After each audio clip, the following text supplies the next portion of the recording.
Suzanne's Paparazzi Jewelry, 24/7 shopping available.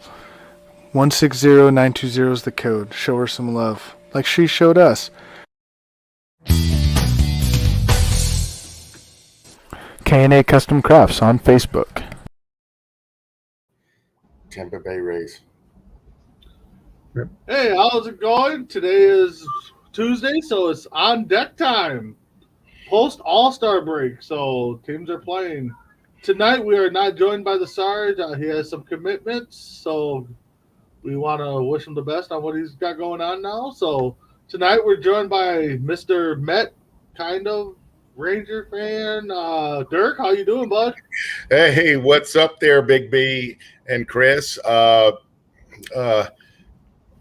just want to say, what the heck is up with Nelly Cruz? He's 25 years old again.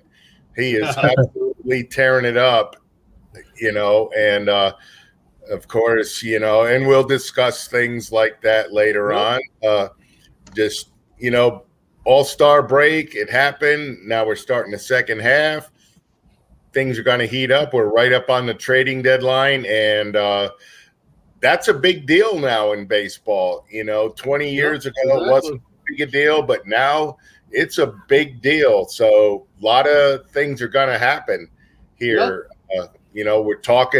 Everybody's talking about their stars, buyers, sellers, the in-betweeners that are, man, if we hold tight, we kind of got a core, but if we fold, then we maybe miss out on something. Yeah, so, exactly. That's a decision that, yep. Yeah, stuff we'll get into. And then also he's our production guy behind the scenes, Mr. Ranger himself, Chris. How you doing, bud? I'm doing good. How's everybody doing? Doing okay. So let's start it off. Chris, actually, why don't you give us a little update? Softball Olympics started today. So yeah, softball. You kind of watched it a little bit. So I watched a couple innings of it. It was, with all the stuff going on in Tokyo, there was no fans. Yeah. And even though they're playing right now, or at least starting to, it might be canceled. So I guess they're playing whatever they could.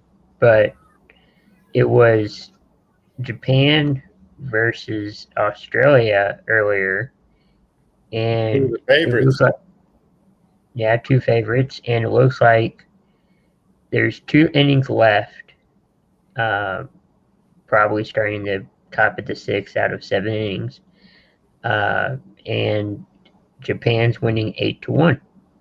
Yeah, all right. And then I think the U.S. and Italy is playing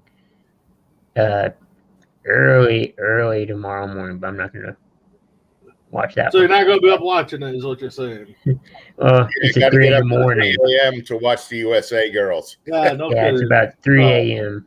My time or our time. So. All right.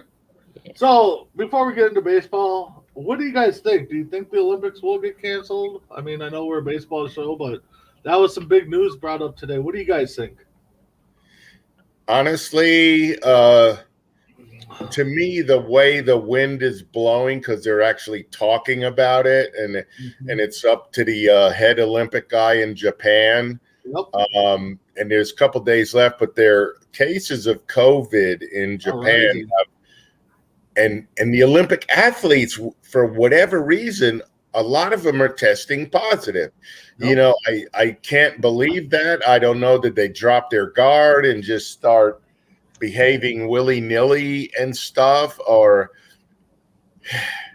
I would hate to say it, but, I'd almost prefer it to be canceled, do a reset in 3 months in October where the weather's still nice in Japan, and, try to get more stuff, because it's really sad. I would hate to see them delay it another year. They could do that, you know. I think they did that years ago, like in the 80s, for one of the Olympics. They skipped one and then did it 2 years later. So it was like real close to the Winter Olympics, and then they got back on track. Yeah. I forget what happened. But, you know, the country of Japan has put in so much money into that. All the sponsorships and NBC and all that. Unbelievable, you know. And I'm quite sure like the opening ceremonies and the whole venues would have been really fantastic. But on a little kind of a side note along with that, did you guys read or hear about that in the Olympic dormitories, the beds are made out of cardboard? Oh, really? Oh, yeah. Guess why?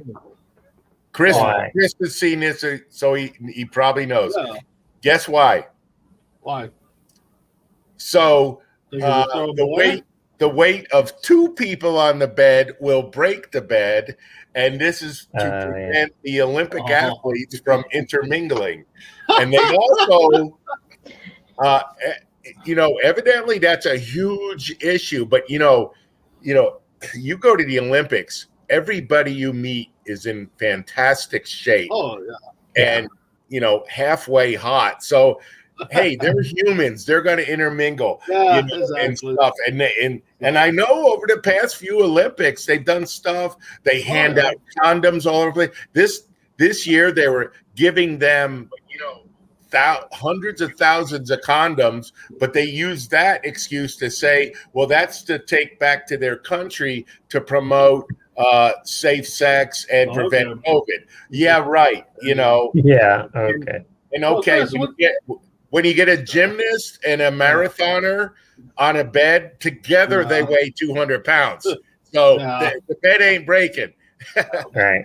So, Chris, what do you think? You think we're going to see the full 3 weeks of Olympics, or I think we're going to get? I want it to be canceled for everyone's safety, but since it's too close right now, and they're looking at it like, even though there's no fans or whatever, you know, no spectators, they're looking at it as revenue because of the TV contract from all over the world, US or whatever.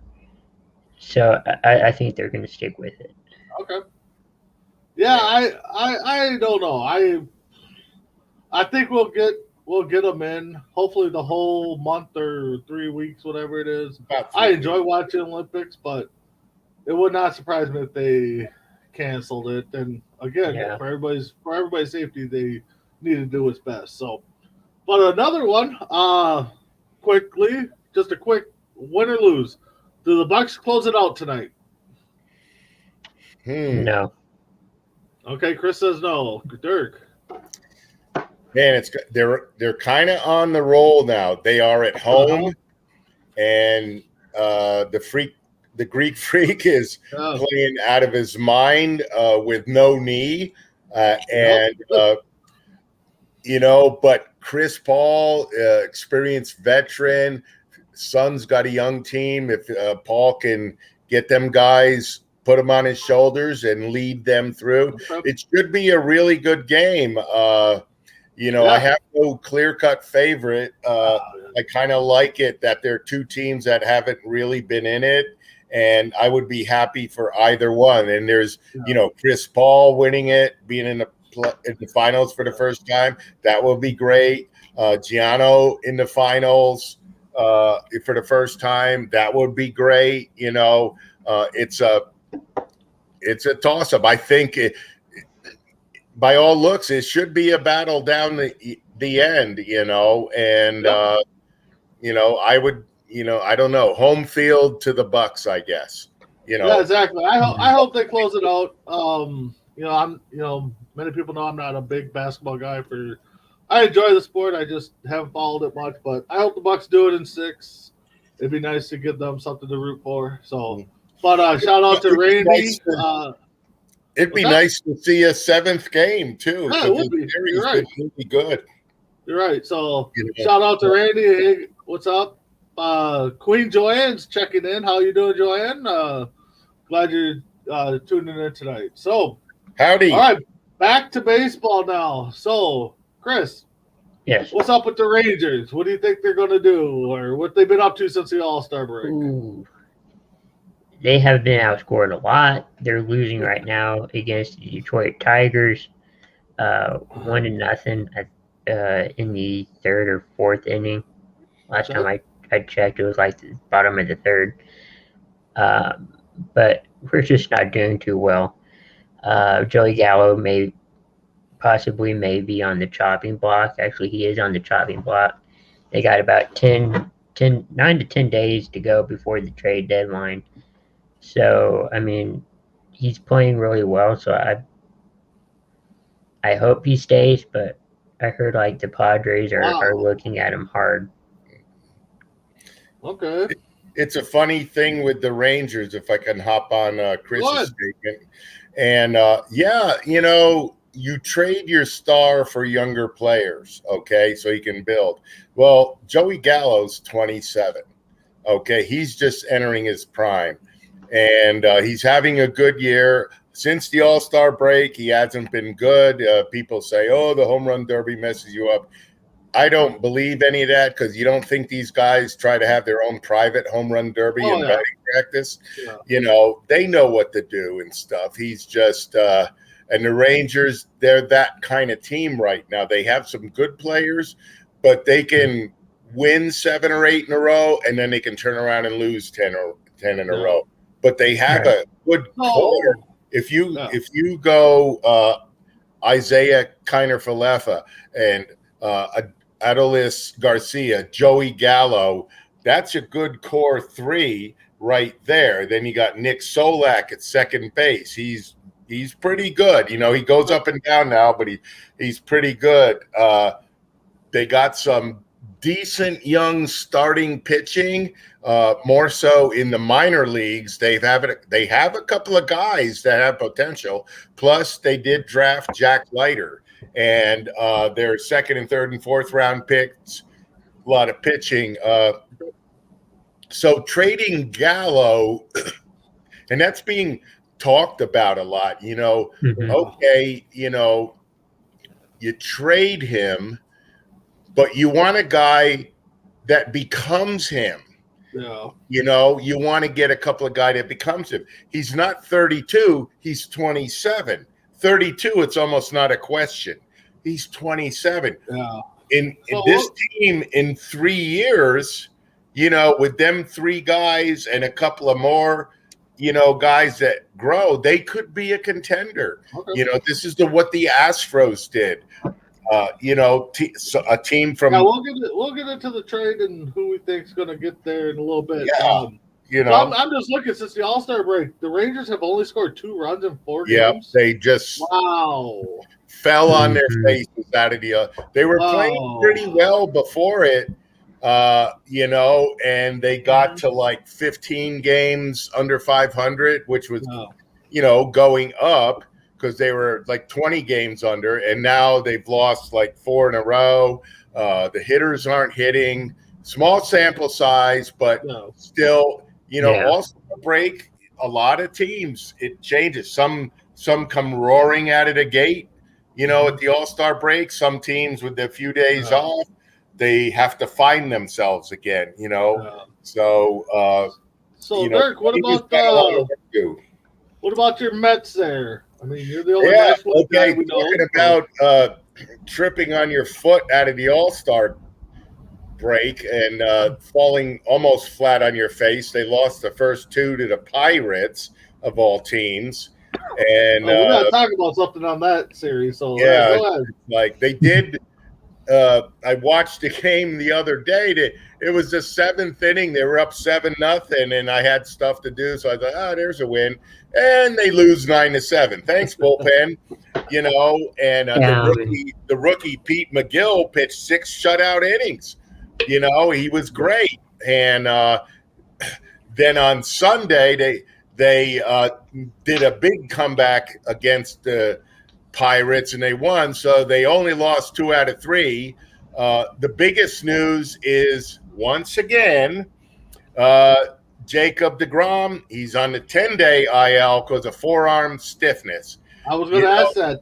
Do we see him anytime soon, or do you think they hold him out till September? I think it's just what he goes through now, or whatever the heck he's doing. I don't know why he's getting shoulder. Are they being overly cautious with him? That comes into my mind. Oh, he felt a little twinge. Keep him out. Don't pitch 2 more starts. Yeah. Is that going to hurt? Let him go and bulldog his way through it. I'm sure he's doing what the doctors advise and everything. Forearm tightness. He's still pitching lights out. He did give up a few runs in his last start before the All-Star break. So his ERA climbed up to the astronomical 0.91.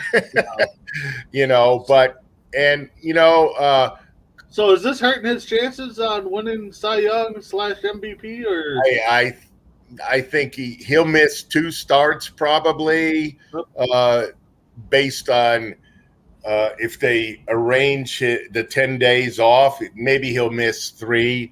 That shouldn't dampen any of that stuff. He can't do that too much more as far as something like that's concerned. But he's got to be far and away the leader for Cy Young and a lot of votes for MVP. And the Mets, another bad note, they lost Lindor for a few weeks, oblique strain. And man, these guys, you get the oblique, that's on your ribs, man, and you can't turn, And I was sitting there wondering, well, if it's his left side, maybe he could bat right left-handed or his right side, but you know what? They know better, Yeah, exactly. And in an oblique strain, they put him on a 10-day IL, but it could take 10 days, it could take 8 weeks. It depends on the guy, how fast they recover. How severe was it? Is it really bad or just a little tiny strain? But Michael Conforto looks like he's coming out of it. Had a big home run yesterday, had a home run the other day. He's starting to get his swing groove down and everything. Jeff McNeil's heating up. J.D. Davis just came back and he provided a couple of hits. Polar Bear, he's doing steady Eddie. Just keep plugging away. Their catcher duo, Thomas Nido and McCann, they're actually McCann catches about 70% of the games. Nido catches the rest. So they're both excellent defensively, and they're both of them together are providing offense. McCann came out to pinch hit the other day, hit a 2-run homer, tied the game, and then delivered an RBI single in the 11th inning. And I've seen some interviews with that guy. He's a good dude. I would love him as my teammate. He just all baseball, and he's a good, solid catcher. So they got some work to do. The rest of the NL East is fighting amongst themselves, and I think this is going to be a dogfight to the end. All them teams are pretty good. The only kind of weak team is the Marlins, but they're not that weak. The Phillies and the Braves, they're all bunched in there. We're probably going to see some lead changes, and probably the NL East winning team will probably win between 88, 90 games. That's it. Nobody's going to win 100 games. They're too competitive with each other. All right. So there was a play this past weekend with the Mets I want to get your opinion on. Was the ball fair or foul?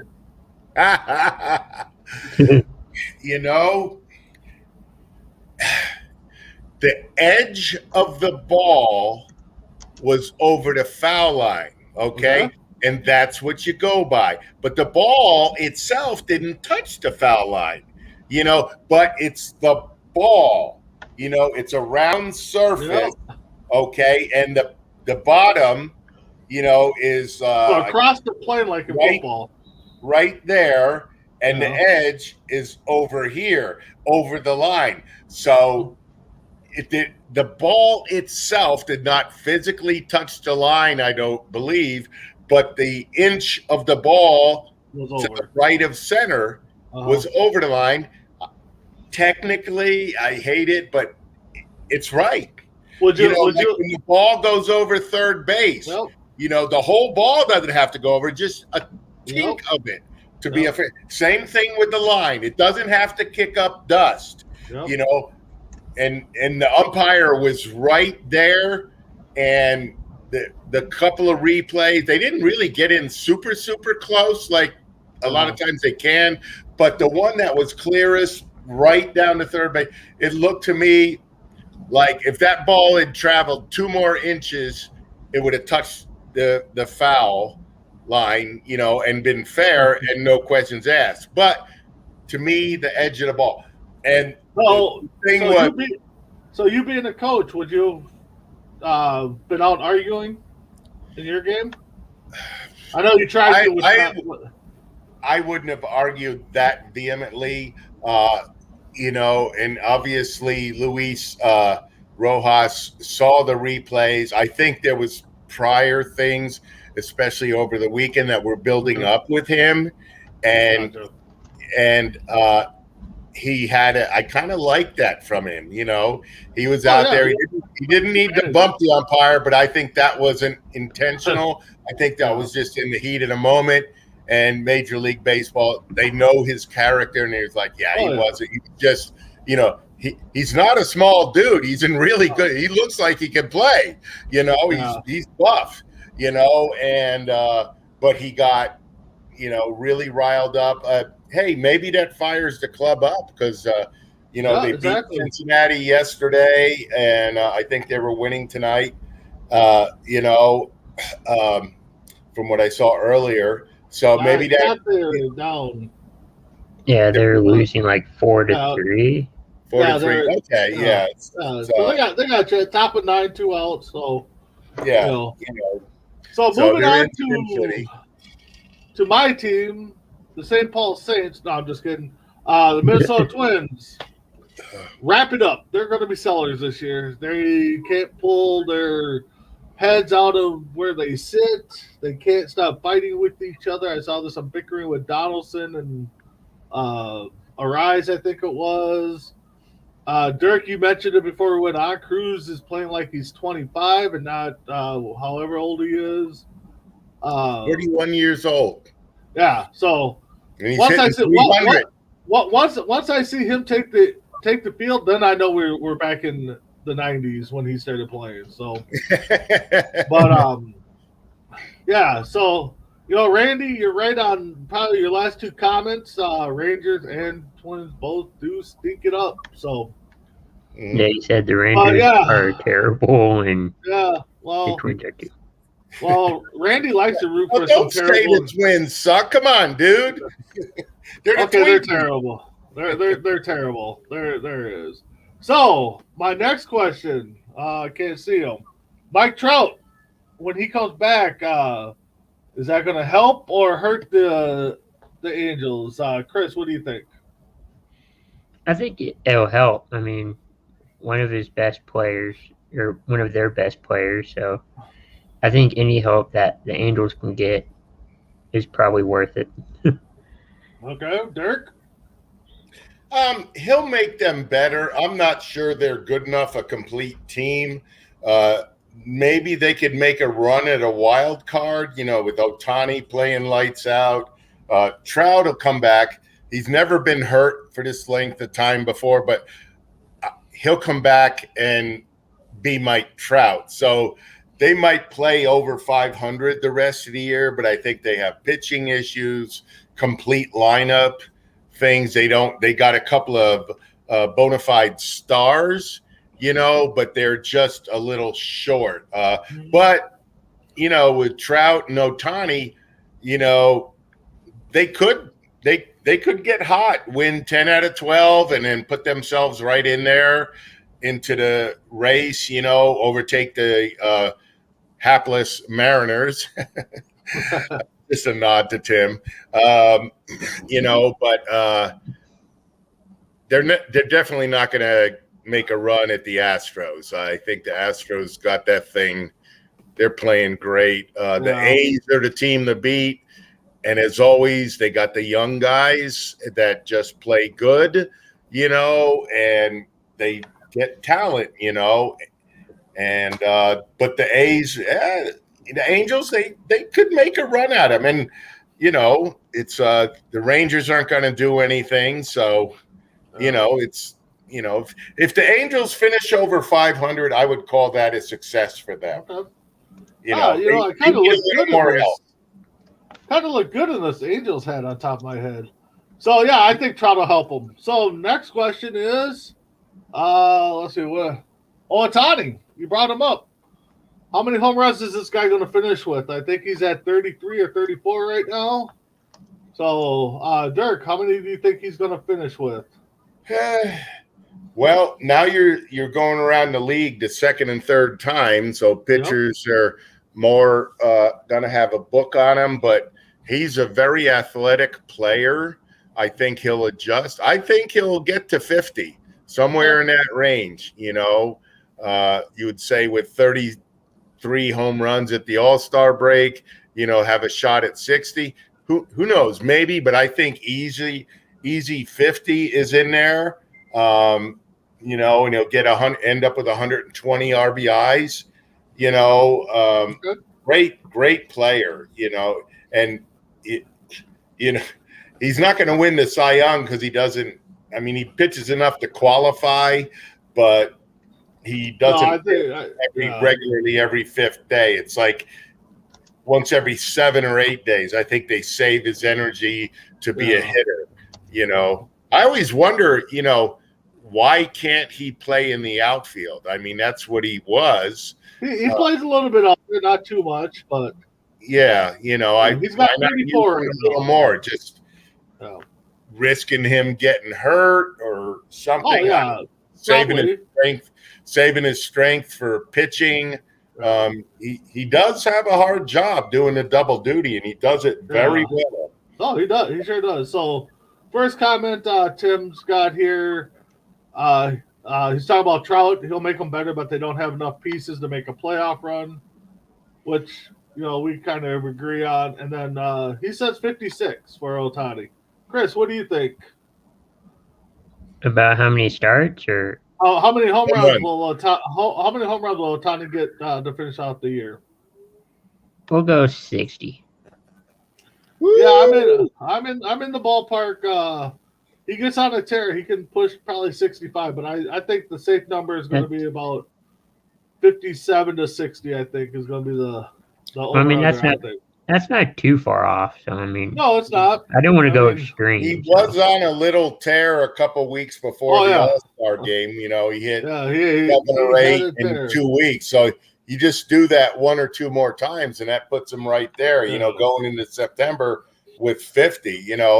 I might be conservative, but I'd be 50 plus is what I say. Oh yeah, he's gonna be over 50 for sure. So we kind of talked about a little bit. Trade deadlines here are coming. I think the next week or two. Like 10 days. Yeah, exactly. So where would you say the bubble would be for teams that are like, buyers to sellers, or the teams that are thinking about it? Because I think if you're in the 5 to 10 games out, you're kind of thinking, okay, do we make the move to sell? Do we make the move to buy, or do we stay pat? I think anything the past 10 games tend to, I would even say, closer to 15, you're selling no matter what, or you're staying put.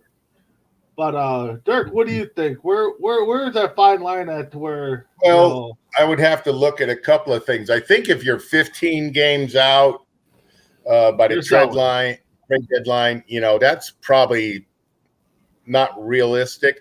But if you're 10 games out, you got to look. How's your team been playing the last month? You know, are they playing over 500? Do they have a chance to finish? You know, you have to look. You know, you don't want to trade away a star that's helping you to get prospects, because that's what they are, prospects. They're not all-stars. They're not Hall of Famers. There's the baseball road is littered with guys that were MVP in their first major league at bat, and they couldn't even do it. You know, it's to me, really right around 10 games and look at how your team's doing, you know. Okay. Well, what do you say, Chris? Where do you think the line is to, you know, teams that are on the bubble of should I buy or should I sell? I think if you're like 15 games out, maybe you should probably consider. Okay. Because I mean, maybe you can come back from it, but I don't know. Maybe 15 games out. Okay, I'm kind of with Tim there. I think 7 to 10 back. So looking at the standings right now, in the American League, you got Seattle, Toronto, New York, and Cleveland, all 7 to 10 games out. What do you think? What do you think with those teams? Which one should buy? Which one should sell? Or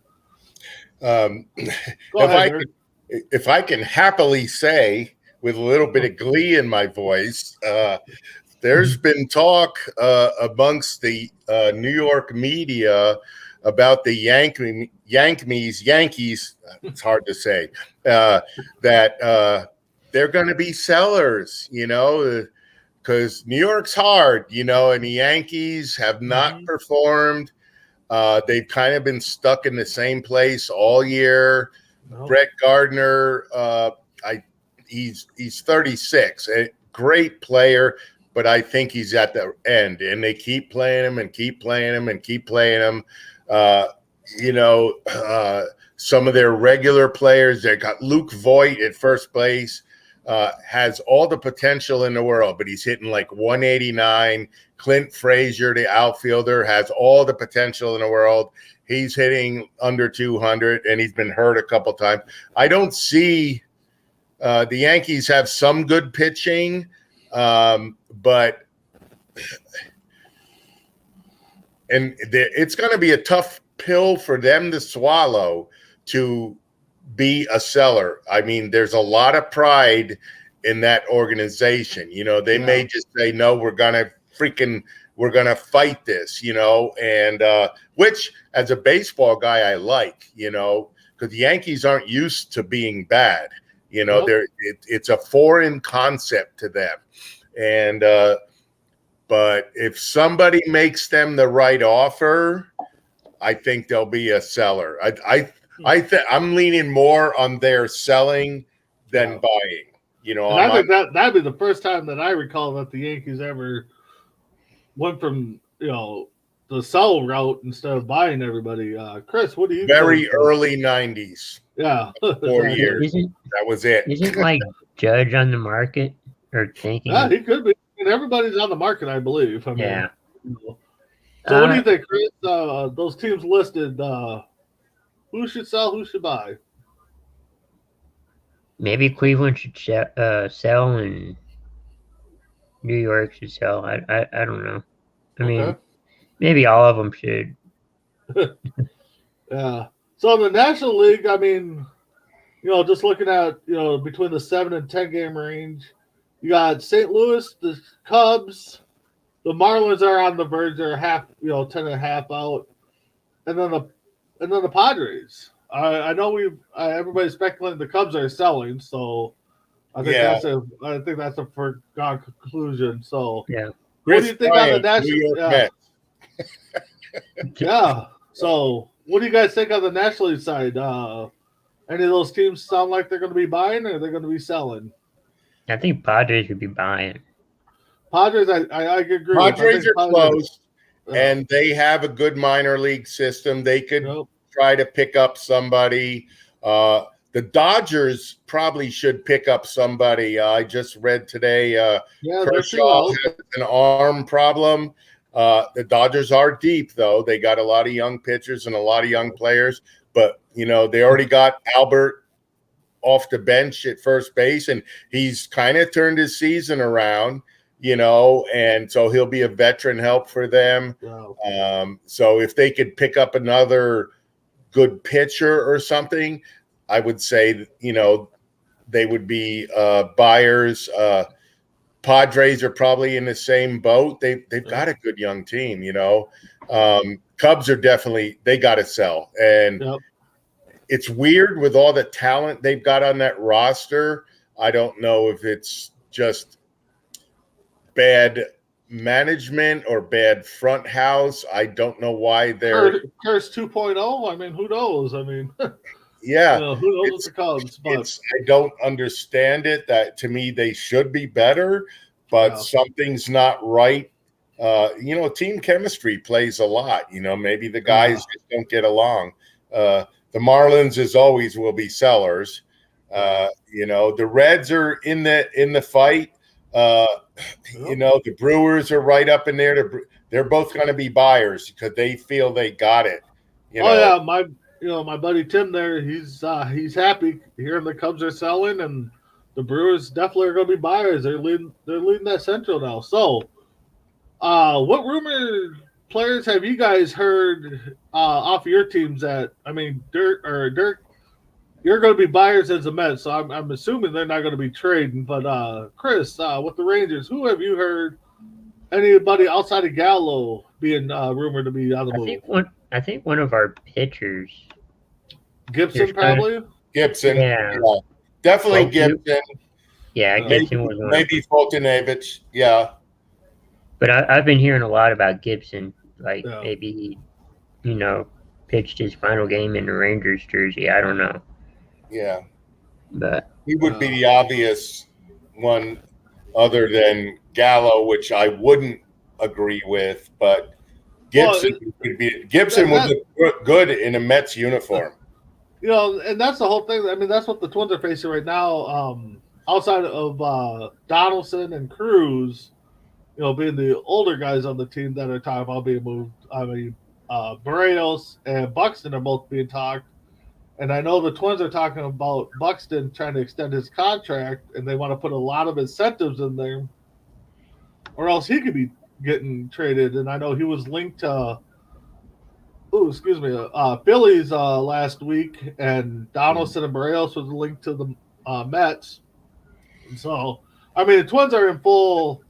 They don't know. I mean, I think they kind of want to sell, but they don't want to sell the Barrios and Buxton, which is okay with me. Now, a few years ago, I would have said sell Buxton for a box of water and a couple batting balls, because the guy couldn't do anything. But this year, changing my tune, and I hope they don't sell him. I kind of hope they, don't sell anybody. But I think Cruz will definitely be out there for the American League. I mean, unless a National League team can bring him in and just want to use him for the bat in the playoff run, but I think that'd be kind of a waste. I would love to see Cruz back in Texas. Yeah. Cruz back in Texas or Oakland. I mean, I think Oakland would be a good fit for him. Mm-hmm. Barrios, definitely, I'm kind of 50-50 on him just because he's young, and I'd like to see them have a nucleus to build around, but, Big B, I've heard some rumors about Josh Donaldson. Yeah. About his clubhouse demeanor.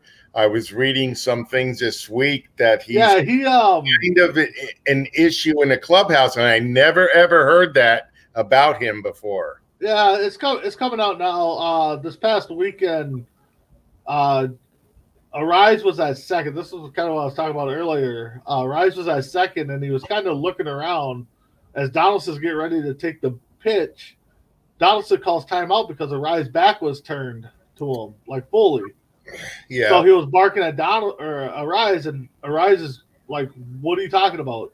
So then they get back into the dugout, and Donaldson is chirping at him, and it was the first base coach and Nelson Cruz that got in the middle of it. and of course Rocco Baldelli is off somewhere else. They even pointed that out that Rocco was nowhere in sight. Mhm. And then so they got him out to the field, and I guess they still were barking at each other as they were getting ready to go out there. So yeah, I don't know. I mean, I don't know. Was that a case of the veteran yelling at the young guy?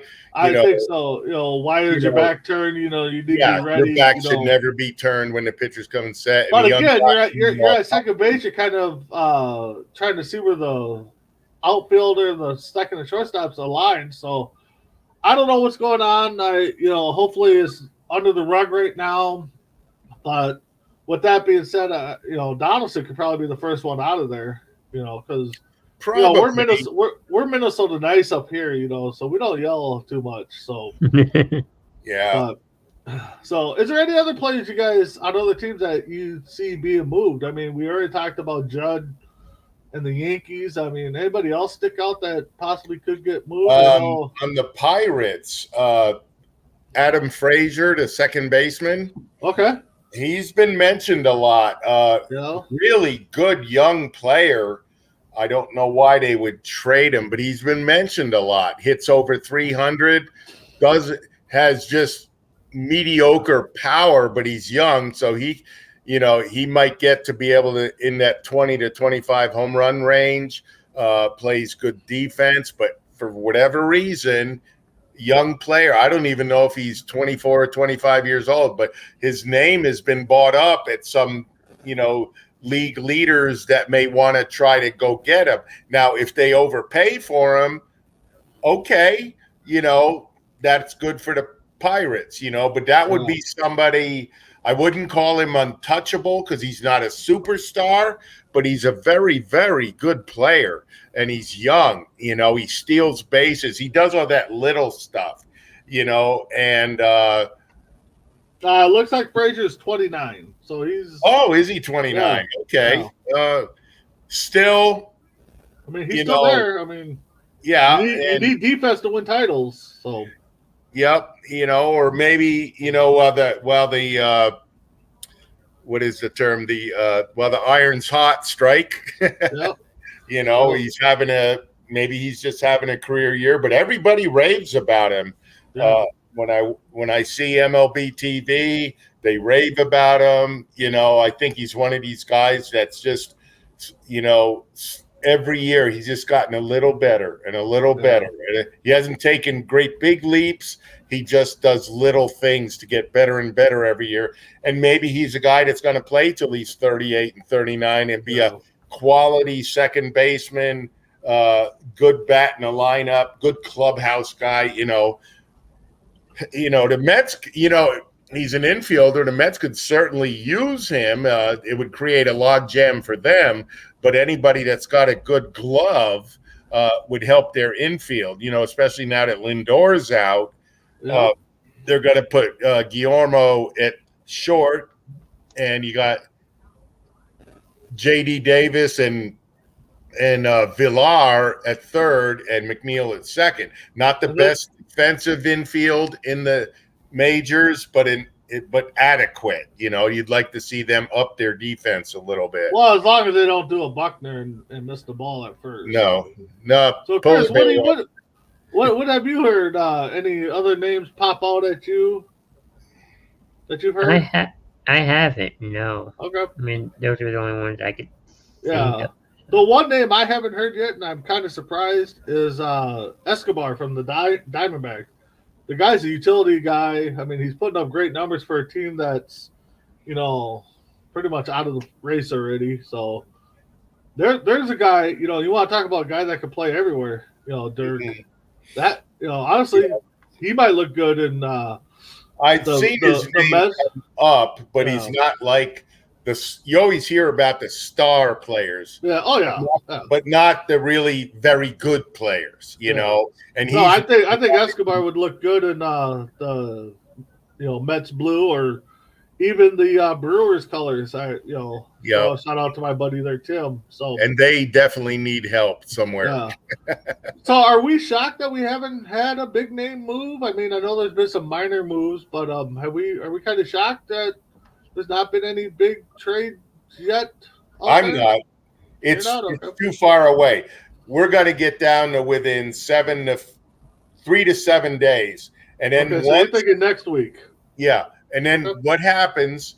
What will always happen once one deal is made? Oh, yeah. Then the dominoes start to fall. The dominoes Everybody's waiting to see, because a lot of the deals are going to depend on what the first one. Say the Cubs trade Chris Bryant Bryant, yep. to the Mets. They're going to wait and see what Chris Bryant got from the Mets, and then they're going to adjust their values, because they might have an idea in the head, oh, I can get a lot for my player.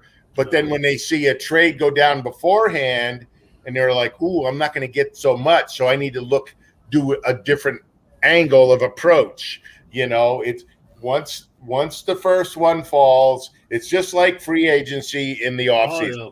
Once the one goes, they all go. That's what I think. What do you say, Chris? Are you shocked that we haven't seen any big trades yet? And I'm not. I think you're going to hear about it, during the deadline. It seems like, all the leagues, whether it be NFL, NBA, or something like that, they seem like the big names are revealed during the trade deadline. Yeah, I'm kind of shocked we haven't had one big name moved. I'm not shocked that we haven't had multi moves already, but Dirk, I'm with you. I think once that first name gets moved, I think then the dominoes will start falling. So a little fortune telling. Who's the first name that gets moved, Dirk? Who's the first team that makes a move? Who's the first big guy that gets moved? Yeah.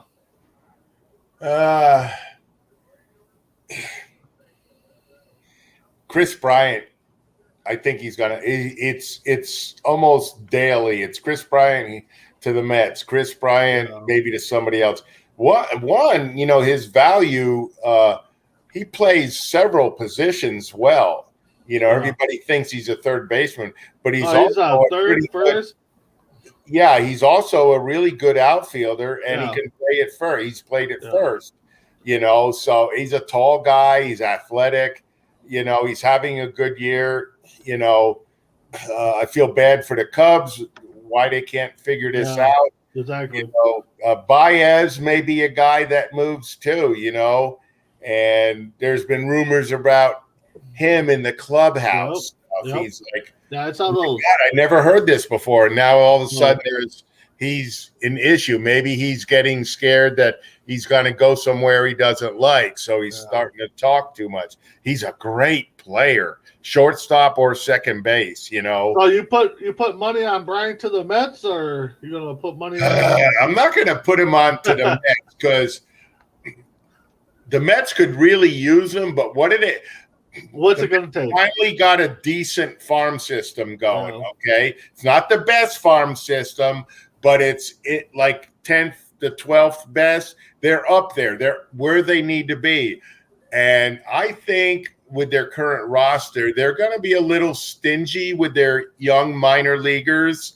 There's probably one or two guys that they'll let go if they can land a Chris Bryant, but they're not going to give him 2 out of their top 10 and then 3 single A guys that are really good. They're not going to do it, hopefully, a stupid thing like that. I mean, Chris Bryant, he's like 30 or 31, so he's got years left and he'll be good. But I think hopefully they do a calculated move.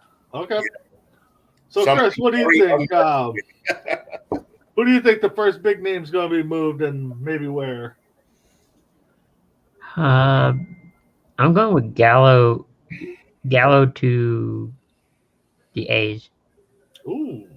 Yeah. Oh, inside the division. Wow, that'd be somewhat interesting. I don't know, if it makes sense, but hey, I could, we could see it. For me, We could. Yeah, we could. Bryant's been talked about. I don't want to steal Dirk's thunder, and I don't want to be a homer, but I think Cruz or Donaldson are going to be moved, and I think if anything, Cruz would end up in Oakland, and Donaldson probably to the National League, maybe Brewers or the mighty Mets there. So that's kind of what I think. So, but that's going to put a wrap on our show today. This is On Deck. Dirk, final thoughts.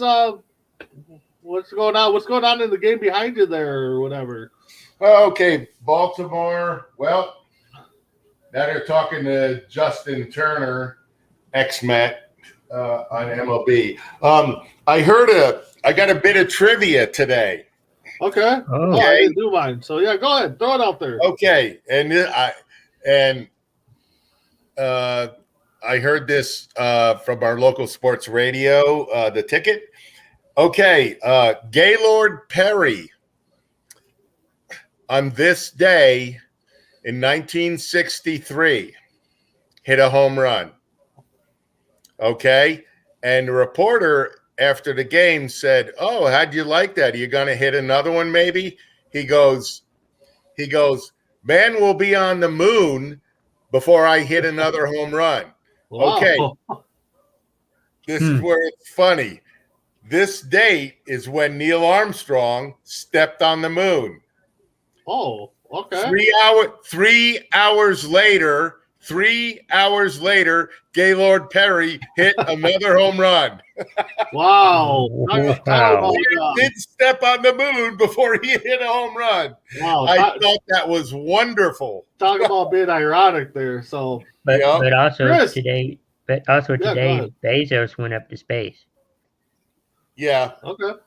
not the Well, moon, but He bought himself a rocket and he flew up into space. Okay. With an 82-year-old lady that's a local here. She's semi-famous. Her name is Wally Funk. She was in the early astronaut program with women for Mercury and stuff, and she's done some other pretty famous things. But she lives like 5 miles from me. Oh, You know, and she seems like a really nice. She looks 82 and everything, but they were making a big deal She out of looks that 82. in Dallas. I like that one. So, Chris, final thoughts here before we close out the show. thank you guys for watching, tuning in. Make sure to subscribe to our YouTube page where you can get some be entered in for some cool items we have here at Coast to Coast. And right now the Rangers did get a score. Actually, they get a run up on Woohoo, breaking Detroit. news. Now it's 3-1 into the 5th inning. So. Yeah. Okay, and then for me, it's just an update on the NBA Finals. I know we're baseball, but Bucks look to be up by 5 right now with a couple minutes left in the third quarter. But for me, check me out tomorrow on Sports Minute, and then stay tuned to Coast because we're going to be shaking it up just a little bit. Our football show will be starting in a couple weeks. You'll see myself, Chris, and cast of others. I think we're planning on. Chris, remind me, it's movie night Saturday. We're going to move it up a little bit this week. I think we're moving it up to 1 o'clock Central. 1 o'clock Central. Okay. And then we're going to re-air that at the usual time slot. Yeah, so we're going to re-air that. We'll re-air it. Yeah. So again, just stay tuned to the Coast to Coast Network and see what our programming is. You know, we had some new shows starting this week. Got a couple next week. Well, with that being said, like Chris said, remember to subscribe to the YouTube channel. We're going to make a drawing here next week. I think the end of the month. Yeah, we're gonna have a drive. So good luck to everybody that subscribed. It's for that T-shirt you're wearing, right? Yeah. Yeah. Yeah, it's for the T-shirts that somebody can burn. No, we got some good little items. I mean, we're not giving out nothing fancy like a big screen TV or anything, but it's something to commemorate Coast to Coast and our fans. So Yeah, and we're who just knows? starting up. And who knows? We might even do 2 drawings. Not to be like LeBron James. We might do 3. We might do 4. I don't. Whoa. We don't know. So The decision. yeah, the decision exactly. So with that being said, I'm Big B. That's Dirk. We got Chris, and check us out tomorrow. Have a good night, guys.